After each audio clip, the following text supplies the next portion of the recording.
Alors, ce que vous avez ici, c'est la progression des effectifs étudiants en France dans le périmètre du ministère de l'Enseignement supérieur. Et donc, vous voyez que au début du XXe siècle, on était à quelques dizaines de milliers d'étudiants, donc c'était tout à fait anecdotique. Et puis, on a cette fameuse massification / démocratisation qui arrive au milieu des années 60, hein, donc après-guerre, avec une formidable évolution, hein, puisqu'on passe de 100 000 au début des années 60 à très rapidement 1,5 million en 1995. Et puis, on atteindra petit à petit 1,6 million dans les universités, donc le double en tout, hein, si on prend la totalité des étudiants, puisqu'on a 3 millions d'étudiants aujourd'hui. Et vous voyez qu'on a trois régimes, en réalité, quand on regarde de loin comme ça. Le premier régime, c'est pas de massification, c'est-à-dire très peu de personnes font des études supérieures. Le deuxième régime, c'est la massification, c'est-à-dire on augmente le nombre d'étudiants. Et ce qu'on voit autour de 2000, à partir de 1995-2000, c'est ce qu'on appelle la stagnation éducative, c'est-à-dire qu'on cesse d'augmenter le nombre d'étudiants qu'on a dans la nation. Et ça, c'est quelque chose qu'on constate dans tous les pays occidentaux, c'est-à-dire tous les pays qui ont fait cette massification-là.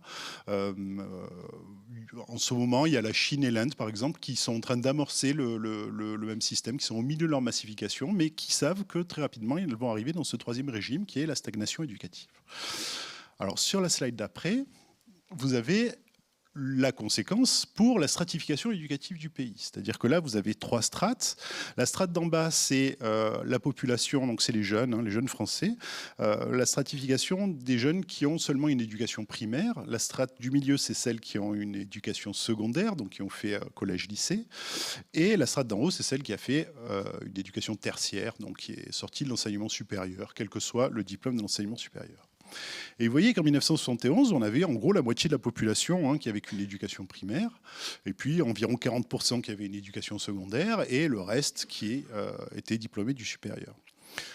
Suite à la massification, en 2020, on a une pyramide éducative qui est strictement inversée. C'est-à-dire qu'aujourd'hui, on a moins de 10% des jeunes qui ont seulement une éducation primaire, et puis en gros un tiers qui ont une éducation seulement secondaire, et plus de la moitié, donc aujourd'hui on est autour de 58% de jeunes qui ont une éducation supérieure. Et ça change complètement la forme de la société. Parce que vous voyez bien qu'en termes d'ascension sociale, quand on est dans la configuration de 1970, les parents peuvent avoir un espoir de progression économique et sociale pour leurs enfants en utilisant les études. Puisque finalement, très peu de personnes ont fait des études supérieures, il y a des places à prendre. Donc faisons des études et ça va permettre de monter les strates de la société. Mais quand vous êtes dans la configuration d'aujourd'hui, c'est-à-dire que vous êtes dans une pyramide qui est inversée, les parents eux-mêmes, leur majorité est déjà formée, a déjà un bac plus quelque chose. Donc ça veut dire que l'espoir porté par l'éducation pour continuer à monter, c'est amoindri. Et c'est très largement amoindri. Et ça veut dire aussi que finalement, pour la plupart des familles, ce qu'on cherche dans l'éducation, c'est plus de monter les strates sociales, mais c'est plutôt d'éviter un déclassement, d'éviter de tomber dans ces strates sociales. Alors, dans cette nouvelle situation, sur le slide d'après, on va pouvoir regarder, est-ce qu'on constate encore de la mobilité sociale? Alors ça, c'est directement les chiffres de l'INSEE. À gauche, vous avez la mobilité sociale observée des hommes comparés à leurs pairs, de 1977 à 2015, et à droite, vous avez la mobilité sociale observée des femmes comparées à leurs mères, de 1977 à 2015. Ce que vous avez en gris, c'est... Ah, ça, je ne vais pas pouvoir modifier les choses, mais je vais vous décrire de bas en haut les chiffres. Donc, ce que vous avez tout en haut, le bout de barre que vous avez en haut, c'est l'immobilité sociale. C'est-à-dire on a la même profession que ses parents, en gros, du même niveau perçu. Donc, vous voyez que pour les hommes, ça ne change pas trop. Il y a une immobilité sociale assez stable au travers du temps. Pour les femmes, par contre, ça diminue, c'est-à-dire on a de moins en moins d'immobilité sociale. La barre que vous avez juste en dessous, c'est une mobilité non verticale. Alors ça veut dire qu'on change de corps de métier, mais sans qu'il y ait vraiment de changement dans les strates économiques. C'est-à-dire que vous passez d'agriculteur à employé de bureau. Vous ne gagnez pas forcément beaucoup plus, mais vous avez changé de corps de métier. Donc là, vous voyez qu'il y a quand même un tassement chez les hommes et encore plus chez les femmes. C'est-à-dire qu'on change de métier, mais sans changer de strate sociale. La barre que vous avez juste en dessous, qui est en rouge, c'est la mobilité ascendante. Ça veut dire qu'on monte en gamme, on a un meilleur travail que ses parents. Et vous voyez que quand même, elle progresse. Et elle progresse même assez nettement chez les femmes.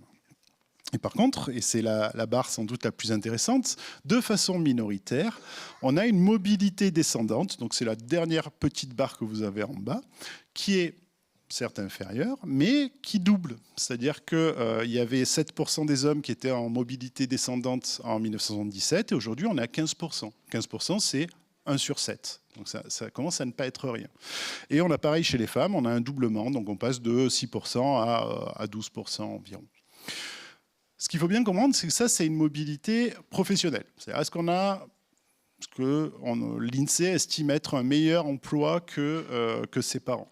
Mais ça n'est pas une mobilité économique. C'est-à-dire que si votre parent est par exemple plombier et que vous devenez enseignant, vous êtes considéré en mobilité ascendante par l'INSEE, sauf qu'en réalité, un enseignant d'aujourd'hui ne gagne pas autant qu'un plombier, c'est-à-dire que vous n'êtes pas nécessairement en mobilité économique. D'accord ? Donc c'est-à-dire qu'on commence à percevoir une augmentation des mobilités descendantes, sans prendre en compte le niveau économique, et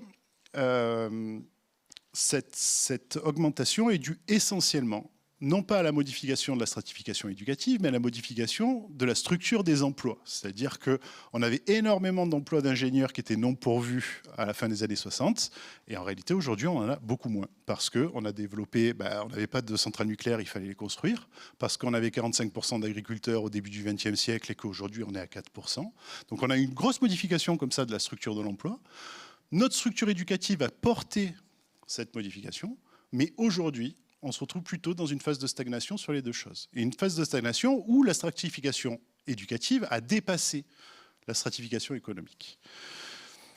Alors sur le slide d'après, pour s'en convaincre, il y a les métiers les plus demandés en 2024. Alors si vous regardez ces métiers demandés, les plus demandés en 2024, donc c'est-à-dire ceux qui stressent le gouvernement cherche à avoir un système éducatif qui réussit à pourvoir les métiers où on n'arrive pas à trouver de la main-d'œuvre. Et en réalité, si on regarde, il n'y a aucun métier, sinon un petit peu en santé, qui s'adosse à des formations de l'enseignement supérieur. C'est-à-dire qu'un genre d'entretien de locaux, serveur de café, cuisinier, ça n'est pas des métiers où on n'a pas besoin de formation, c'est pas ça que je suis en train de dire, mais c'est des métiers où on n'a pas besoin de sortir de l'université. Et donc ça veut dire qu'il y a une dévalorisation aux yeux des gouvernants de la fonction de l'enseignement supérieur dans notre société, puisque ça ne conduit plus aux emplois dont la société a besoin. Si on avait fait la même analyse des emplois non pourvus dans les années 60, ça aurait été tout à fait différent. Ça aurait été des ingénieurs du nucléaire, des gens pour construire des infrastructures, pour faire aller des trains plus vite, etc., etc., pour construire des tracteurs pour remplacer les agriculteurs, etc. Donc il y a eu une énorme modification là-dessus. Alors, sur le slide d'après, c'est une slide un peu pénible. Il y a tout un discours qui s'est développé autour de cette nouvelle situation. Alors, une des premières traces que j'ai trouvées, c'est François Bayrou, qui était ministre de l'Enseignement en 1994, et qui nous dit qu'on va devoir passer du siècle de la quantité au siècle de la qualité. Alors, vous voyez, la quantité, je sais faire. Il suffit de construire des écoles, construire des universités, on met des gens dedans, et ça grossit. La qualité, c'est compliqué. La qualité, il faut la définir. Je ne sais pas bien ce que ça veut dire. Alors, tout un discours qui se déploie comme ça. En 2018, un président d'université, pendant un débat Parcoursup, qui dit nous n'avons plus les moyens d'accueillir tout le monde. Certains n'ont rien à faire chez nous. Certains étudiants n'ont rien à faire chez nous. Donc, il y a une façon de dire il y a trop de gens dans les universités, trop de gens qui font des études supérieures.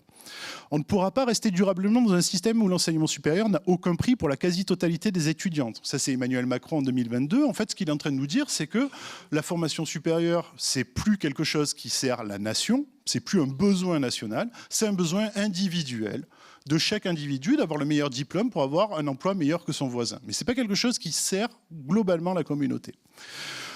Alors ensuite, on a un peu de Gabriel Attal 2024. Le taux de réussite au brevet cette année va baisser de manière importante. C'est-à-dire qu'on voit cette volonté de mettre de plus en plus de bâtons dans les roues de la progression scolaire. Il nous faut aujourd'hui réfléchir aux moyens d'inverser la dynamique de massification à l'œuvre depuis des décennies. Donc ça, c'est Éric Ciotti il y a 2 jours sur un débat à l'Assemblée nationale. Mais pour quelqu'un d'un petit peu plus sérieux qu'Éric Ciotti, nous avons Patrick Hetzel, donc le ministère de l'Enseignement supérieur, qui nous dit « Je souhaite que l'on puisse mieux accueillir les étudiants que nous décidons d'accueillir. Donc vous voyez, là, on retape sur cette question de choix, c'est-à-dire qu'on ne laisse pas le choix aux jeunes. Nous voulons choisir les jeunes qui vont faire des études supérieures. Et donc hier, vous avez une dépêche AFP qui s'appelle « Un coup dur pour l'ascenseur social ».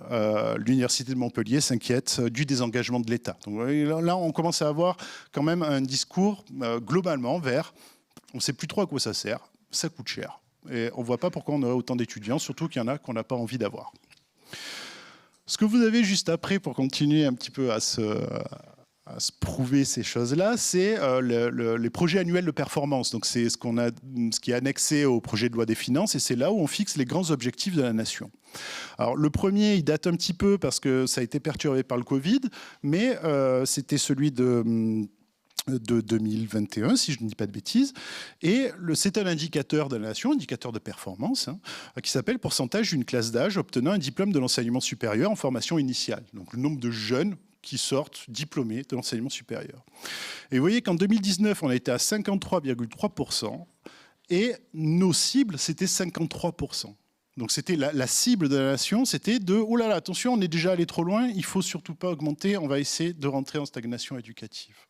Deuxième indicateur très parlant, c'est les admissions dans l'enseignement supérieur. Donc là, vous avez la part de néo-bacheliers ayant obtenu au moins une proposition à la fermeture de Parcoursup, donc à qui on propose de faire des études supérieures.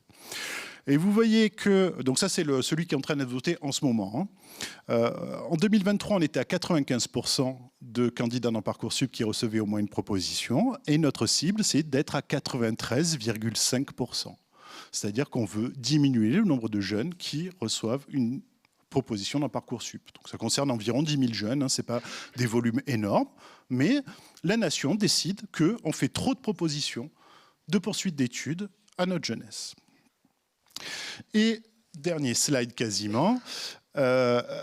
Donc ça, c'est une courbe que je trouve assez intéressante. Donc on a le bac plus 3, bac plus 5. C'est comme ça qu'on a structuré nos études supérieures. C'est-à-dire que les jeunes vont jusqu'au bac plus 3. Et s'ils sont en licence et qu'ils ont bien travaillé, ils ont droit de faire un master qui va les mener au bac plus 5, donc à une forme de diplôme quasi ultime dans la stratification scolaire. Ce que vous avez sur la courbe verte, c'est les effectifs de Master 1. Et ce que vous avez sur la courbe rouge, c'est les effectifs de licence 3. Donc troisième année de licence, et qui c'est en troisième année de licence qui peut rentrer en première année de Master pour terminer ses études. Et donc vous voyez que historiquement, il y a toujours eu plus de gens en première année de Master parce qu'il y a tous les gens qui sortent de licence et en plus les étudiants étrangers, les gens en orientation, etc., etc. Donc il y a toujours eu une marge un petit peu, il y a plus de Master 1 que de licence 3, plus les redoublants. Et puis on a eu une réforme qui allait de 2014 à 2017 en gros, et vous voyez ce croisement assez fabuleux, où on voit que d'un coup on a les licences 3 qui explosent, donc ce que vous voyez là c'est la démographie de l'an 2000, et vous voyez les places en master qui se réduisent. Et en fait vous avez la confrontation entre deux politiques qui sont en réalité très opposées, que vous avez entendu dans les médias. La première, c'est une politique de réussite. On veut diplômer un maximum de gens. C'est ce qu'on a en licence. On va les diplômer.